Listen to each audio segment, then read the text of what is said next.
신라호텔 정부 요청으로 11월 예약된 결혼식 취소했습니다. 그런데 난처한 상황 내몰렸죠.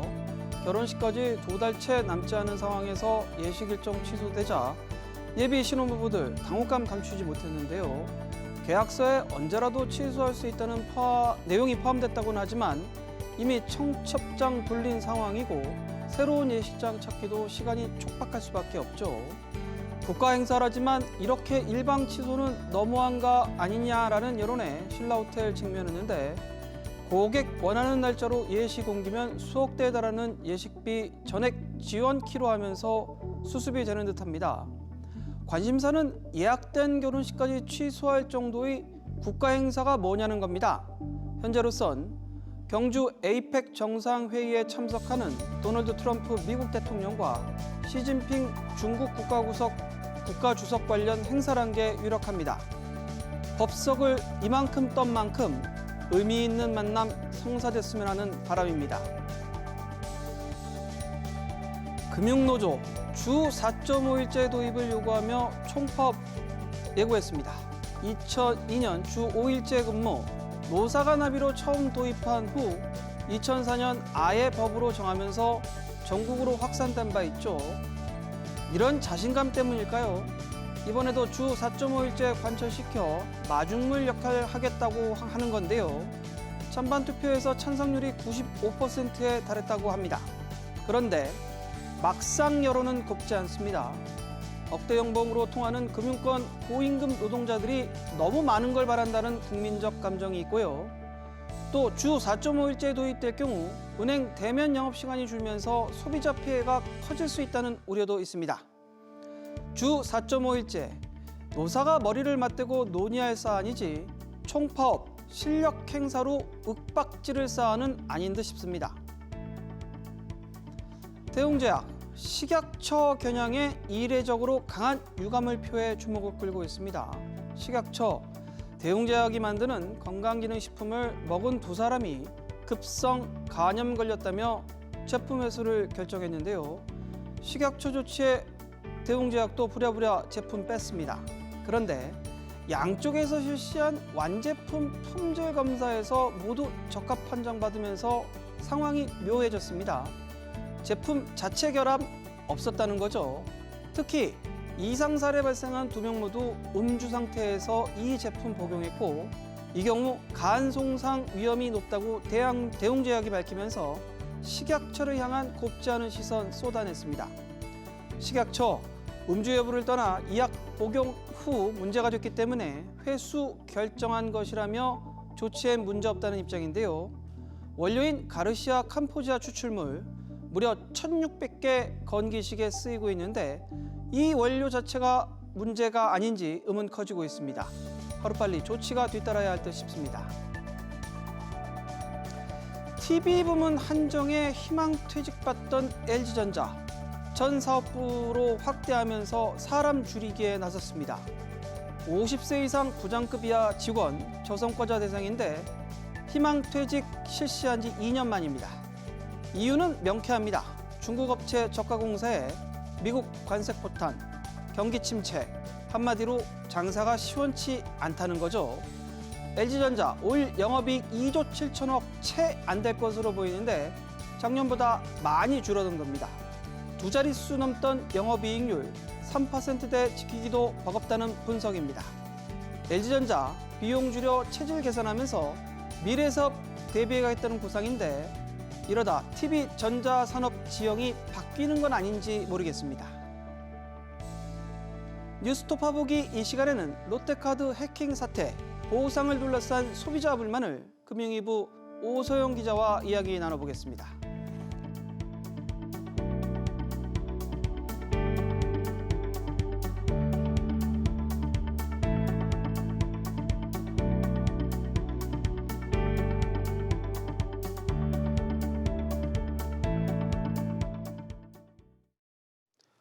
회원수 1,000만 카드사 롯데카드의 300만 명 고객 정보가 유출됐습니다. 문제는 수년간 보안 업데이트를 방치했고 이번 해킹이 벌어지는 2주간도 눈치를 못 챘다는 겁니다. 대주주인 MBK 파트너스 책임론까지 확산되고 있는데요. 금융위부 오소영 기자와 자세한 얘기 해보겠습니다. 오 기자, 일단 해킹 사태가 한 달째 파장이 큰데 해킹 발견도 늦었고 그다음에 애초에 밝혔던 것보다 규모가 대폭 커지고 있죠? 그렇습니다. 이번 롯데카드 해킹이 밝혀진 거는 9월 들어서인데요. 실제로 해킹이 벌어진 건 8월 14일부터입니다. 롯데카드는 이를 2주 뒤에야 발견했고 금융당국에 1.7GB 데이터가 유출됐다고 신고했습니다. 그런데 금융감독원과 금융보안원 조사가 시작되자 유출된 데이터 크기는 200GB로 늘어납니다. 다만 이렇게 조사가 진행되는 동안에도 롯데카드는 현재까지 조사한 결과에 따르면 고객 정보 유출은 확인되지 않았다라고 강조했습니다. 결국에는 고객 정보 유출은 확인되지 않았는데 애초에 발표한 것보다는 모든 게 다 컸어요. 이런 상황에서 당국 조사 보름 만에 고객 정보가 유출됐다는 사실, 이게 뒤늦게 밝혀진 거죠. 그렇습니다. 최근 돌연 롯데카드 대표이사가 나서서 사과를 했는데요. 고객 정보가 유출된 사실을 확인했다는 겁니다. 이 사실 확인까지 시간이 걸린 건 해커가 유출한 압축 파일을 교묘하게 삭제를 해놔서 그 안에 어떤 정보가 들어있는지 몰랐다라는 게 롯데카드 설명입니다. 그래서 대외적으로는 고객들에겐 정보 유출 확인이 안 됐다면서 내부적으로는 개인정보 유출을 가정하고 정보 유출 가능성이 높은 고객군을 인지하고 있었는데요. 금융당국과 금융보안원도 함께 쉬쉬한 것 아니냐고 질문하자 금융위는 포렌식에 시간이 걸렸다면서 감추려 한 것은 아니라고 밝혔습니다. 당국과 롯데카드는 현재 카드 부정 사용 사례는 없다고 강조하고 있는데요. 만약 고객의 금전적 피해가 생긴다면 전액 보상한다는 게 롯데카드 방침입니다. 네. 이야기를 좀 정리를 하면은 해킹은 됐지만 유출은 없었다 이렇게 됐는데 이게 말이 바뀌면서 이제는 유출은 됐지만 피해는 없다 이렇게 정리가 되는 것 같아요. 그래도 부정 사용될 수 있는 것 때문에 고객들 불안이 크죠? 그렇습니다. 지금까지 정보가 유출된 고객은 총 297만 명이 넘습니다. 주민등록번호부터 CVC까지 회원별로 유출된 정보는 모두 다른데요. 문제는 암호화도 되지 않고 CVC까지 유출돼 카드 부정 사용이 우려되는 28만 명입니다. 이들은 단말기에 카드 정보를 직접 입력해서 결제하는 키인 방식으로 도용당할 위험이 있는데요. 실제 유출된 고객 반응 한번 들어보시죠. 제 개인정보랑 카드 관련 정보들이 다 유출이 됐다고 안내를 받았어요. 어떻게 지금 대처를 해야 하는지에 대해서도 당황스러운 면이 있고 피해 금액에 대한 구제 방안에 대해서는 카드사가 이미 발표를 한 바가 있지만 유출된 거를 어떻게 책임질지에 대한 얘기는 특별하게 없었던 걸로 보안이 매우 취약해서 유출이 돼버린 거에 대한 심각성을 좀 제대로 모르고 있다. 롯데카드에 따르면 9월 1일부터 23일간 카드를 해지한 고객은 4만 2천 명, 또 정지한 고객은 11만 명에 달합니다. 아예 탈퇴한 회원도 1만 5천 명인데요. 고객 이탈에 속도가 붙고 있는 모습입니다. 결국엔 전반적으로 소있고 외양간 고치는 그런 상황인데 그런데 이번 사고 예고된 인재라는 말도 상당히 좀 설득력을 얻고 있어요. 그렇습니다. 알고 봤더니 금융보안원이 이미 앞서서 사고 발생 이전부터 롯데카드 서버에 보안 취약점이 있다고 세 차례나 경고를 했던 건데요. 우선 2018년에 보안 업데이트를 권고했고요. 이후에도 여러 번 안내를 했지만 롯데카드는 이 문제의 서버를 쓰면서도 7년 넘게 방치를 한 겁니다. 롯데카드도 이 부분을 놓쳤다는 걸 인정했는데요. 한번 들어보시죠. 패치상에 문제가 있어서 이 부분을 업그레이드해서 보강을 하라고 하는 부분들이 17년에 내려왔거든요. 업데이트를 이제 했어야 되는데 그 한계를 놓쳤단 말이죠. 결론적으로 얘기하면은 충분히 막을 수 있었는데 인재라고 볼 수 있겠네요. 근데 앞으로 이 어떻게 되는 겁니까? 전반적으로. 네. 일단은 신속한 카드 재발급 그리고 추가적인 본인 인증과 같은 보호 조치뿐 아니라 FDS 모니터링도 강화하고 또 향후 5년간 1,100억 원의 정보보호 투자를 하겠다고 밝혔습니다. 시스템 보안 강화도 석 달 내로 고도화하겠다고 말했는데요. 추가 지원책까지 내놨습니다. 롯데카드는 고객 정보가 유출된 전 고객에게 10개월 할부 서비스를 제공하고 각종 알림 서비스도 무료로 제공합니다. 특히 문제의 28만 명에게는 카드 재발급 시 다음 연도 연회비를 한도 없이 면제해 주기로 했는데요. 이런 수습에 나섰지만 이번 사고로 금융당국 제재는 불가피할 전망입니다. 당국이 직접 발표한 내용 한번 들어보시죠. 보안 사고 발생 시 사회적 파당에 상응하는 엄정한 결과 책임을 질 수 있도록 징벌적 가징금 도입 방안을 신속히 추진하겠습니다. 금융당국은 또 유사한 공격으로 인한 추가 피해가 확산될 수 있기 때문에 전 금융권의 이번 사고와 관련해 유의사항을 신속히 전파하고 전체 카드사 대상으로도 점검을 실시하겠다는 방침입니다. 내용을 보면 무이자 할부 10개월, 결국에는 불안한 상황에서 카드를 계속 써야 된다라는 그 전제하로서 보상을 하는 건데 이를 둘러싼 뒷말도 많은 것 같은데 롯데카드 일단은 단순히 대표를 교체하는 정도에서 끝나지 않아요. 근데 대주주에 대한 책임론도 좀 커지고 있죠? 그렇습니다. 롯데카드는 롯데라는 이름을 유지하고 있지만 사실상 소유주는 현재 MBK 파트너스입니다. 사모펀드인 MBK 파트너스가 롯데카드를 인수한 건 2019년 10월인데요. MBK 소유가 된 2020년부터 올해까지 롯데카드의 정보보호 예산을 좀 뜯어봤습니다. 그 결과 인건비를 포함한 실제 집행 기준으로 보면 2022년 감소한 것 외에 계속 증가를 했습니다. 다만 여기서 인건비를 빼고 장비나 시스템에 편성한 예산을 보면 오히려 축소된 적이 많고 또 업계 대비해서 낮은 수준인데요. 여기에다가 정보기술 예산 내 정보보호 예산에 투자한 건 10% 수준이었습니다. 이 사모펀드인 MBK의 경우는 다시 롯데카드를 팔아서 투자금을 회수하고 이익을 봐야 하는 입장이기 때문에 이런 보완 투자는 관심받기 아니었냐는 지적이 나오는 지점인데요. 특히 MBK는 홈플러스의 대주주로서도 경영 관리에 실패해서 최근에 회생 절차를 피하지 못하게 됐는데요. 무분별한 기업 인수에만 급급한 것 아니냐는 비판을 받고 있습니다. 대주주에 대한 입장을 좀 정리를 해보면 MBK는 관리 소홀이 아니다. 이런 입장을 견지하면서 상당히 좀 사건하고 좀 거리가 두려고 하는 그런 모습이라고요. 네, 그렇습니다. MBK 얘기를 들어보면 IT에 투자한 규모가 배당액의 1.5배 수준, 그러니까 더 많다면서 주주사 책임론을 일축했습니다. 그러면서 MBK 파트너스는 단기 수익 추구 기조를 위해서 주주사들이 보안과 경영 관리를 소홀히 했다는 주장은 사실과 다르다라고 다시 한번 강조했는데요. 이번 대규모 해킹 사고에 국회에서는 김병주 MBK 파트너스 회장을 증인으로 이미 채택을 했지만 결국 출석하지 않았습니다. 김병주 회장은 롯데카드 경영에 관여하지 않는다는 이유로 출석을 거부했는데요. 또 앞으로 MBK 쪽 출석이 필요하면 본인이 아니라 한국 지역 투자를 담당하는 MBK 유한 책임회사 대표가 출석할 수 있도록 협조하겠다고 말하며 책임을 피했습니다. 그래도 국회에서는 MBK가 롯데카드 매각을 이미 계획을 세워놓고 향후 1,100억 원의 투자를 하겠다는 거는 국민 우롱이라면서 앞서 내놓은 대책들의 실현 가능성이 낮다고 지적했습니다. 오소영 기자 이야기 잘 들었습니다.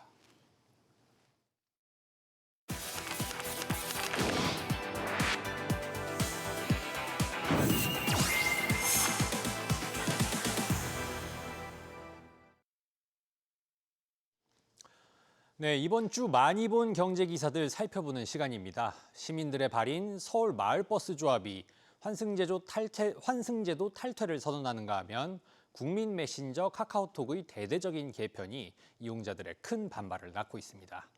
또 대형 병원장, 학원장 등 재력가들이 조직적으로 주가 조작을 한 사실이 드러나 공분을 사게 됐는데요. 하나하나 보겠습니다. 먼저 월요일입니다. 적자를 호소하던 서울 마을버스들이 환승제도로 인한 손실을 감당할 수 없다며 21년 만에 탈퇴를 공식 선언했습니다. 기사 보고 오시죠. 서울 마을버스 운송조합이 대중교통 환승제도 탈퇴 기자설명회를 열었습니다. 운송조합은 올해 말까지만 환승제도를 유지하고 내년 1월 1일부터는 환승제도에서 탈퇴한다는 입장입니다.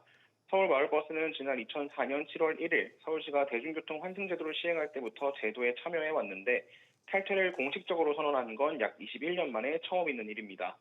운송조합은 서울시에 환승제도 협약을 연장하지 않겠다는 문서도 정식으로 보낸다는 방침입니다. 운송조합은 서울시가 대중교통 환승 정책을 시행하기 전에는 승객이 내는 요금이 모두 회사 수입으로 잡혀 경영에 문제가 없었다고 언급했습니다.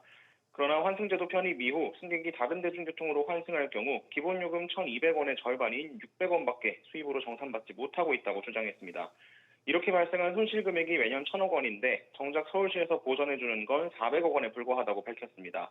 따라서 600억 원을 추가로 지원해줘야 환승제도를 계속 유지할 수 있다는 입장입니다. 또 앞으로 환승 손실액을 보전하는 규정도 명문화하자고 요구하고 있고요. 매년 물가에 비례한 재정지원 증액이 있어야 한다는 점도 주장하고 있습니다. 운송조합은 환승제도 탈퇴에 대비한 마을버스 전용 교통카드 시스템도 구축할 계획입니다. 긴급 임원회의와 이사회를 개최해 향후 구체적인 방향을 논의할 방침입니다. SBS 비즈 유정현입니다. 바로 다음 날 서울시는 통합환승제 일방 탈퇴는 여객 자동차 운수사업법상 불가능하다며 탈퇴를 강행하면 사업 정지 또는 과징금 부과 등 법적 대응에 나설 것이라고 밝혔습니다. 또 조합 측이 배차 간격이나 운행 횟수, 첫차 막차 시간 준수 등 서비스 개선은 하지 않고 보조금 인상만 요구하고 있다는 입장입니다. 반면 서울마을버스 조합 측은 이번 환승 탈퇴는 계약 해지일 뿐 법 위반이 아니라고 반박했는데요. 운행률 등에 대한 지적에 대해선 버스 승객 수가 약 30% 줄고 물가 인상, 임금 인상 등으로 운송 원가가 급상승했음에도 서울시가 재정 지원을 적정 규모로 하지 않았다고 밝혔습니다. 현재로선 양측 모두 강대강 구도인데 서울시는 마을버스 환승제 탈퇴가 가시화될 경우 임시로 시내버스를 투입을 하고 노선을 조정해서 피해를 최소화하겠다는 방침입니다. 다음 화요일 기사 보겠습니다. 이재명 대통령 지시로 출범한 주가 조작 근절 합동대응단이 첫 대규모 시세 조정 사건을 적발했습니다. 종합병원장, 대형 학원장 등이 금융 전문가들과 조직적으로 공모한 것으로 드러났는데요. 기사 보고 오시죠. 종합병원과 대형 학원 등을 운영하는 재력가들과 금융회사 지점장 등 금융 전문가들이 함께 조직적으로 주가 조작을 해온 것으로 드러났습니다. 이들은 수십 개의 계좌로 분산 매매하거나 주문 IP를 조작하는 수법을 사용했고 수만 회에 달하는 고가의 가장 통정 매매 등으로 시세를 조정했습니다. 일별 거래량이 적은 종목이 주요 타깃이 됐고 고가 매수, 허수 매수 등 다양한 시세 조정 주문을 통해 장기간 동안 주가 상승세를 유도했습니다. 2024년 초부터 현재까지 1,000억 원대의 자금을 굴리며 취득한 시세 차익만 230억 원에 달하고 아직 실현되지 않은 이익을 합하면 부당이득은 400억 원에 달합니다. 이렇게 혐의자들은 주가 조작을 쉽게 눈치채지 못하도록 고도의 지능적인 전략을 사용하면서 실제로는 1년 9개월 동안 거의 매일 주가 조작을 실행하여 유통 주식 수량 부족으로 거래량이 적은 해당 종목의 주가를 약 2배 상승시켰습니다. 증권선물위원회는 주가 조작에 이용된 수십 개 계좌의 지급정지 조치를 최초로 시행했다고 밝혔습니다. 금융당국은 부당이득의 최대 2배에 달하는 과징금을 부과하는 등 철저히 환수하겠다고 설명했습니다. 또 금융투자 상품거래 제한, 상장사 임원 선임 제한 등을 적극 활용해 원스트라이크 아웃의 본보기가 될 수 있게 하겠다고 밝혔습니다. SBS 비즈 엄하은입니다. 네, 주가 조작 세력에는 종합병원, 한의원, 대형 학원장들과 금융회사 지점장, 자산운용사 임원, 유명 사모펀드 전직 임원이 혈연, 학연 등으로 엮여 있었습니다. 합동대응단은 명망 있는 사업가, 의료인, 금융전문가 등 소위 엘리트 그룹이 공모한 치밀하고 지능적인 대형 주가 조작 범죄라고 설명했는데요. 앞서 이 대통령은 취임 100일 기자회견에서 주가 조작, 부정 공시는 엄격히 처벌해서 패가망신한다는 걸 확실히 보여주려 한다고 밝힌 바 있습니다. 이들에 대한 처벌이 실제 패가망신으로 이어질지는 지켜봐야겠는데요. 이 와중에 주가 조작 대상 기업으로 확인된 DI 동일은 주가가 곤두박질 치자 당사는 해당 사건과 무관하며 불법 세력의 주가 조작 피해자라고 호소했습니다. 마지막으로 수요일 기사 보겠습니다.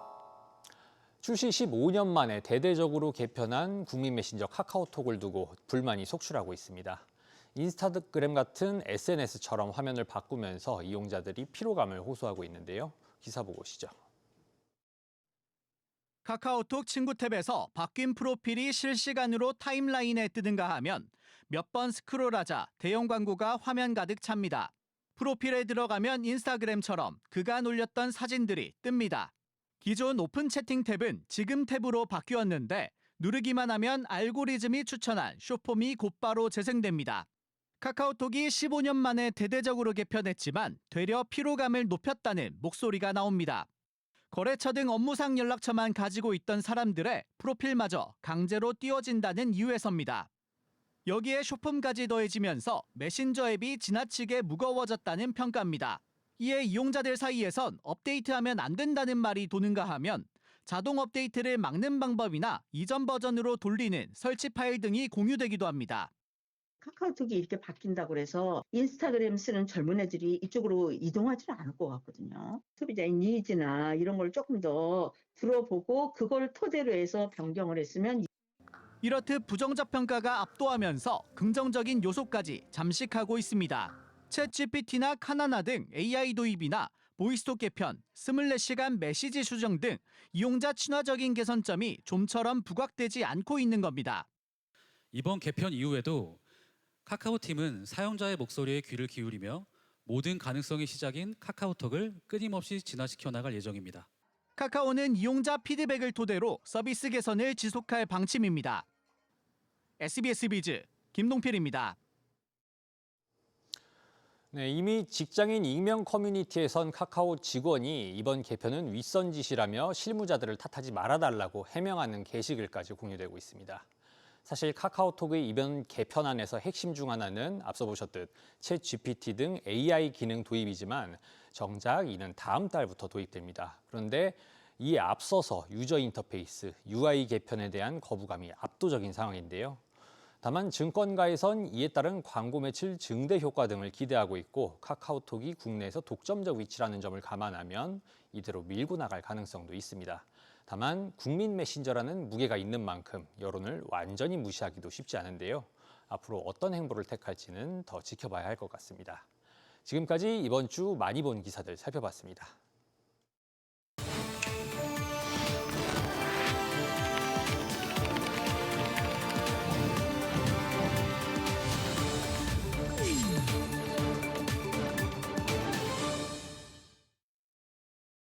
CEO들의 한 주간 일거수일투족을 살펴보는 CEO 업앤다운입니다. 김병주 MBK 파트너스 회장, 사모펀드 MBK가 홈플러스에 2천억 추가로 지원키로 했습니다. 홈플러스가 기업회생 신청한 지 반년 만인데요. 정치권, 노조, 여론의 공세에도 김 회장 사제 출연 외에 꿈쩍 않더니 느닷없이 돈을 꺼냈습니다. 그만큼 MBK 상황 최악입니다. 홈플러스 내놨지만 매각은 진전이 없는데 이러다 청산하면 MBK가 문 닫을 수 있다는 위기감 팽배합니다. 엎친 데 덮친 격으로 MBK가 최대 주주로 있는 롯데카드 해킹 사고 터지면서 MBK에 대한 사회적 비난 수위는 극에 달하고 있습니다.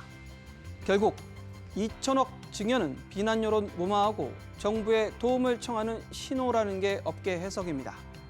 그러나 약속을 제대로 지킬지 좀 더 지켜봐야 한다는 의견도 많습니다. MBK와 사주인 김병주 회장, 지금껏 발표한 홈플러스 지원책이 용두사미로 끝나거나 이에 당사자 간 갈등만 초래했다는 평가입니다.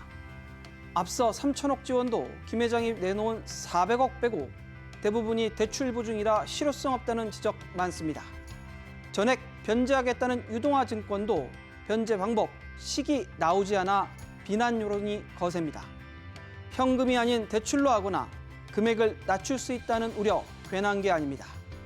김병주 회장이나 MBK, 이 문제를 잠시 피하면 되는 소나기로 봤다가는 아예 문 닫을 수 있다는 점 유념해야 할 듯 싶습니다. 정신화 카카오 대표, 카카오톡 15년 만에 대대적인 개편 단행했습니다. 그런데 어찌된 일인지 이용자들 반응 냉랭합니다. 카카오가 개발한 AI 모델 카나나, 안 읽은 채팅방의 대화나 녹음된 보이스톡 대화 내용을 요약합니다. 챗GPT와 주고받은 대화나 생성된 콘텐츠를 채팅방에 공유하는 것도 가능합니다. 가장 큰 변신은 친구 탭입니다. 기존 목록형에서 PD형 사용자 환경, 즉 SNS와 비슷한 형태로 바뀌었습니다. 프로필 사진과 배경, 게시물들이 격자형으로 표시되고 프로필 변경 내용은 타임라인처럼 확인할 수 있게 됐습니다. 오픈 채팅 탭은 지금 탭으로 바뀌어 쇼폼이 먼저 노출됩니다. 이렇게 많이 바뀌었지만 이용자 반응은 어째 심쿵합니다. 잘 알지 못하는 친구까지 화면 가득 채우고 상사한테 내 일상 사진 죄다 보여주는 게 아니냐는 찜찜하다는 반응도 나옵니다. 인터넷에는 업데이트 안 하는 법이 공유되는 등 이번 대개편에 대한 반응 엇갈립니다. 정신화 카카오 대표, 더 쾌적한 환경을 위해 개편이라고 밝혔지만 기업 수익에 더 방점을 둔 것은 숨길 수 없는 사실입니다. 정 대표의 승부수가 성과를 낼지 주목됩니다. 저희가 준비한 소식은 여기까지입니다. 시청해 주셔서 감사합니다.